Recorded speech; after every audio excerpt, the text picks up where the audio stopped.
মানুষ আমরা বসবাস করছি, কত মানুষ এখানে বসে আছি, তার ভেতরে আপনি একজন।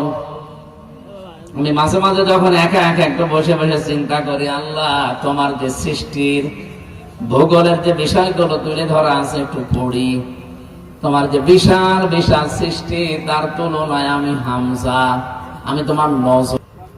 64 জেলার ভেতরে সাতক্ষীরা একটা, এখানে কতগুলো থানা, তার ভেতরে তালা একটা, তালায় কত গ্রামের ভেতরে হাজরা কাটি একটা গ্রাম, কত জমি জায়গায় এই গ্রামে আছে, এর ভেতরে এইটা একটা জমিন। এই জমিনে যদি এত মানুষ বসবাস করে, তার ভেতরে আমি মাত্র একজন একটা জায়গা নিয়ে বসে আছি। রব্বুল আলামিনের শুধু বাংলাদেশের তুলনায় আমার সাইজ কতটুকু বলেন? এর তুলনায় পৃথিবীকে নিয়ে যান, পৃথিবীর তুলনায় গ্যালাক্সিকে নিয়ে যান, মিল্কি ওয়েকে নিয়ে যান, যত বড় বড় সৃষ্টি আছে, ব্ল্যাক হোল, সরাসরি আল্লাহর কোরআনের আইনকে বৃদ্ধাঙ্গুলি দেখিয়েছে। এইরকম মানুষকে যদি 92 ভাগ মুসলমানের দেশে এত বড় দায়িত্বে রাখা হয়, আল্লাহর গজব নাযিল হবে। সে নাকি জুলুম, নির্যাতন, অত্যাচারের বিভিন্ন ফেরেশতা শোনায়, এত বড় কঠিন জীবন সে পার করে এসেছে। একটা বারের জন্য তার চিন্তা হয় না যে নতুন একটা জীবন যে আল্লাহ দিল, সিয়ার যেহেতু পেয়েছি, ওই আল্লাহর জন্য অন্তত কিছু করে যায় না। মনে মনে হলেও আমি মানুষ পাইনি, হয় প্রকাশ্যে মনে মনে অনেকেই কেঁদেছে, মন তো খারাপ হয়েছে।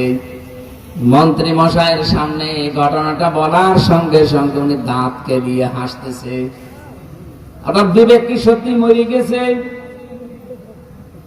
এখান থেকে একটা তথ্য পেয়েছি আমি, সূরা ইউনূসের 99 নম্বর আয়াতের যাবে, ওয়া ইয়াজআলুর রিজসা আলাল্লাযীনা লা ইয়াকিলুন। আল্লাহু আকবার। আমি আল্লাহ তখন তার উপরে ভুল সিদ্ধান্ত চাপিয়ে দেই। বিশ্বাস না করতাম বা পড়িয়েছি যদি না মানতাম,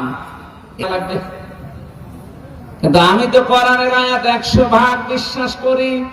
আমি জানি যে অবৈধ ভাবে এগুলো যদি আমি তৈরি করে 5 বছরে মনে করেন 5000 কোটি টাকার সম্পদ আমি রেখে গেলাম, কিন্তু আমি তো এত টাকার সম্পদ দুনিয়ার জীবনে ভোগ করতে পারবো না, সম্ভব না। কিন্তু এই সম্পদগুলো আমাকে বিদায় নেওয়ার পরে তো কেউ না কেউ ভোগ করবে, হয় আমার বাবা মা, হয় আমার বউ, নাই আমার মেয়েরা, নাই মেয়ের স্বামীরা। নাম্বার ক্ষতি হচ্ছে আমি যা অবৈধ ভাবে উপায় করে সম্পদের পাহাড় তৈরি করলাম, এর জন্য যে গুনাহ, অপরাধ, পাপ, একটা শাস্তি আমার বউ নেবে না, মেয়ে নেবে না, মেয়ের জামাইরা নেবে না। কথা বলেন ঠিক কিনা? 2 নম্বরে আমি যখন মারা গেছি, যেই কয়দিন বেঁচে আছি, হাম মারেঙ্গা তাম মারেঙ্গা করার জন্য যা করলাম অতটুকুই। রব্বুল আলামিন সূরা হাদীদের 20 নম্বর আয়াতে একটা উদাহরণ দিয়েছেন এই সংক্রান্ত, ওয়াসিনাতুম ওয়া তাফাখুরুম বাইনাকুম ওয়া তাকাসুরুম ফিল আমওয়ালি ওয়াল আওলাদ। দেখো এখানে যদি আল্লাহ আমাকে বলতেন, আপনাদেরকে আমি শোনাতাম না।